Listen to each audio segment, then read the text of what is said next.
Moving over to topic 2, another game we're going to be jumping. We're going to be talking about Mortal Kombat 1's Chaos Reigns DLC. So as of recording, this came out a few weeks ago. We played the entire DLC in one stream, which was to be expected. So pretty much this was just an expansion upon Mortal Kombat 1's story. So quick synopsis.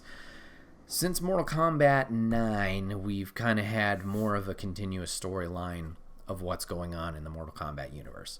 So MK9, it was a reset. His Raiden went back in time, and he was trying to fix something so Shao Kahn wouldn't take over the world and the realms. So essentially, he goes back. You try and change little elements of what had happened in Mortal Kombat 1, 2, and 3 to try and change up this dire future that's happened. He learns that, nope, actually, you need to change one aspect, and then, hey, we beat Shao Kahn, great. Mortal Kombat 10 was the rise of Shinnok and the one of the Elder Gods. He's really evil. He's returned from what other time we beat him ages ago, and now it's introducing new characters like the Combat Kids, like Cassie Cage and Kung Jin and Takeda and Jackie Briggs, and it's like their rise up into the main protagonist here. Okay, so you go through that, beat the big bad, great. MK11, we got a new Elder God in, what's her name? Hold on, I can picture her. Kronika, that makes sense. Kronika, who controls time, and every time things get unbalanced, she resets time and tries to build things so it is an even playing field everywhere. So you notice, can't remember how it comes into play exactly, but essentially it's you versus Kronika trying to beat her, stop this whole reset and the evil that she's causing. So we got like a little bit of crossover of timelines of the past with early versions of the characters and current day of the characters, and we had these crossover moments. Really cool, a lot of fun, fan servicey thing. So MK11 finished. Liu Kang takes over the Hourglass. Now he is the Keeper of Time. And MK11 had gotten its own DLC, like small DLC expansion, where Shang Tsung, evil guy, he actually wanted the power of the Hourglass, and you take care of that. So MK1 story, sorry, I know we're a lot of things I'm throwing at you. MK1 was Liu Kang's in charge, we're restarting history, and we get to see these new origins for all these characters. Let's see how Sub-Zero and Scorpion restart, see how Johnny Cage restarts, all these different characters. So Liu Kang's in charge, Raiden's a regular guy, him and Kung Lao are best friends, Sub-Zero and Scorpion are brothers with Smoke as an adopted brother, and the Lin Kuei, who are like the defenders of Earthrealm. Johnny Cage and Kenshi have their own beef, but then become buddies. And then we see over in Outworld, House Sindel's in charge, Melina's going to be second in command, Katana's there, all those guys, right? So we play through that, and then you learn, the DLC expansion of Mortal Kombat 11, where the evil guy wanted to be in charge, that's actually canon. So at the end of that DLC, you could pick what ending you want, and that's canon. Well, actually, he has his own timeline that he's been making. And he's like, I'm sick of Liu Kang. I want to wipe off his, eliminate his timeline. And then at the end of MK1, it gets batshit crazy, where it's infinite timelines, and we're all just battling each other, Avengers Infinity War style. Insane. At the end of that, good guys win. Woo, of course. And we're left at this moment of, all right, we're continuing this new timeline with Liu Kang. What are we going to go with next? And I'm sure we talked about this ages ago, probably a year ago at this point, when we did finish MK1 storyline of like, where are they going to go from here? It's obviously you reach these highest of highs of doing this multiverse, all these people coming in, fighting each other. Like, it's an insane moment and thing to try and top, right? Because that's what you want. Any type of progression, you want to do better than the last one, make it more compelling, make it more interesting. So to have just the fucking kitchen sink thrown at you of, here's everything. We had no idea where MK2, if they were going to continue, I'm sure they would, where that story was going to go. Was it going to explore Sub-Zero, who is now broken off, and his evil version of Lin Kuei? Was it going to explore Scorpion and Smoke and the Shiryu and their good side? Was there a new enemy that was going to appear, even though Liu Kang seems to have gotten rid of everybody? Was there going to be Shao Kahn rising to power? But what was going to be the case? So with Chaos Reigns, it's going off a teaser that MK1 originally ended with, where another timeline comes in. They're like, man, this battle was great. We want to do it again. Because that guy, like, just gets off on people fighting. It's weird. So we get the Chaos Reigns DLC, which is essentially him now invading the timeline once again to... What was his thing? What did he want to do? He just wanted to... I think it was just cause it so there was always fighting going on in this chaos element in the realms. Shows how memorable the story is that I can't remember it. Yikes. So you go on this little side journey with new characters. You have Cyrax introduced, Sector introduced.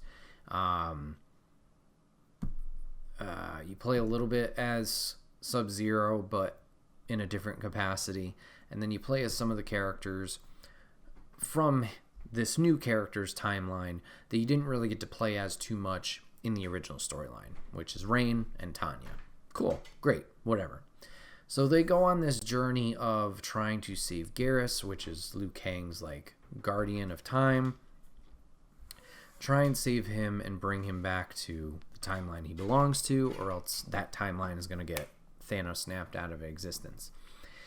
And for the most part, it's fine. It's an interesting story. They got, like, compelling scenes and very good scenes cinematic-wise.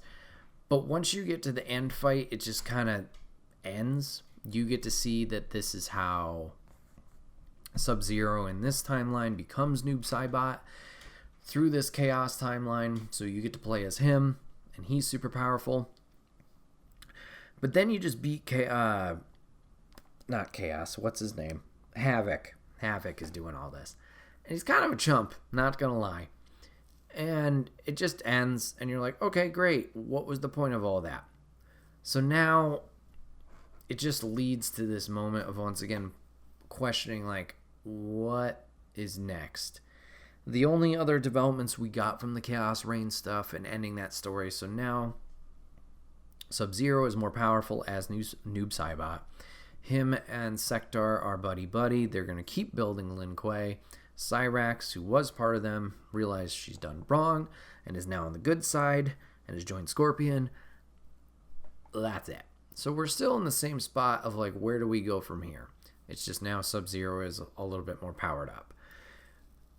Overall, do I think this DLC was good? I'm going to lean towards no. In terms of a technical side of things, in terms of the characters that they did add, and obviously the cinematic moments that they did add to the story, Netherrealm doesn't miss. They do amazing stuff with what they do with their cinematics, the facial animations, the character development that they do have. That's all great. Never going to deny that.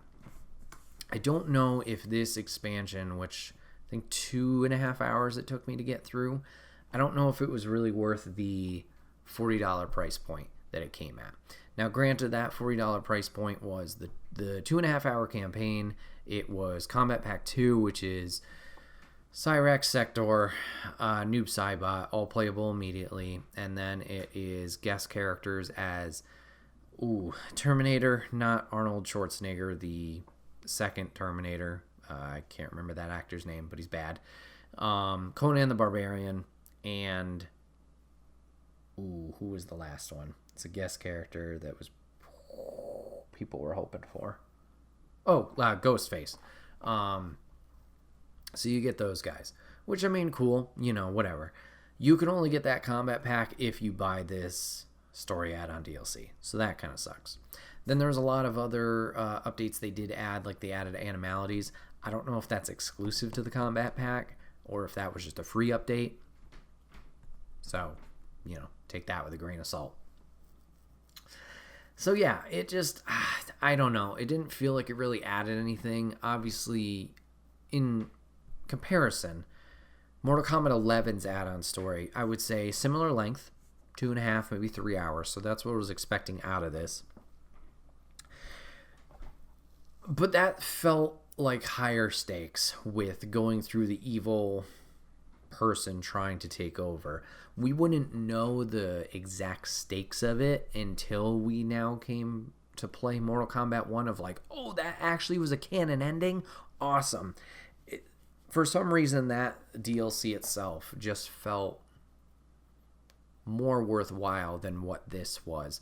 And I can't put my thumb on it directly or finger on it of what exactly the difference is of why that DLC felt more worth it in comparison.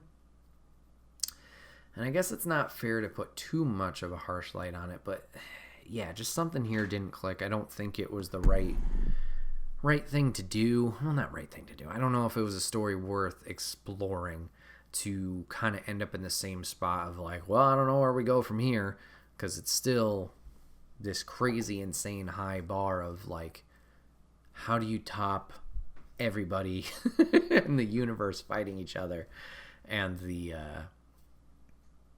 elements there. I will say, jumping back into Mortal Kombat 1 with this DLC, I haven't played too much of the base game since beating the story a year ago. This has got me playing it again. Invasions was a nice touch that they tried to add this time. Didn't click with me the first time, but it was clicking a little bit more now. I haven't played it probably in a week, but I was playing a little bit more. There are fun characters, which I do appreciate.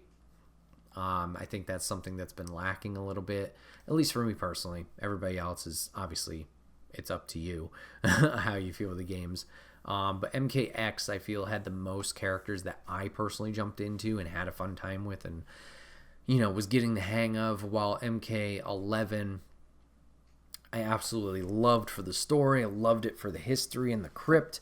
But there wasn't many characters that I really gravitated towards in terms of playing. And MK1 felt the same for a little while. I think this DLC brought me back in and kind of has helped me explore a few more characters and get more used to them and whatnot. So I do appreciate that. All in all, it's just, I really like the Netherrealm games. I've enjoyed what they've done with Mortal Kombat since bringing me in with MKX. And then the Injustice series, which, RIP, I don't think we're getting an Injustice 3 anytime soon or at all. But yeah, I just don't, it felt a little and boring for the quality that they do bring in terms of their storytelling. Once again, the animation stuff, the cinematics there's no denying that they're in their A game. But yeah, in terms of substance, this felt like a miss. So I'm hoping they can make something interesting and compelling for MK2. Probably be another 2 or 3 years till that point. Apparently they've been planning their next game for a while, but who knows when they actually started working on it. Probably more of the team is hopping over to it now that MK1 is wrapping up with this DLC and, for foreseeable patches and obviously finishing up the characters there. So I guess they still do have a little bit of time. I don't think we have any dates for when certain characters are dropping in terms of the guest characters. So it'll still be some time before MK2.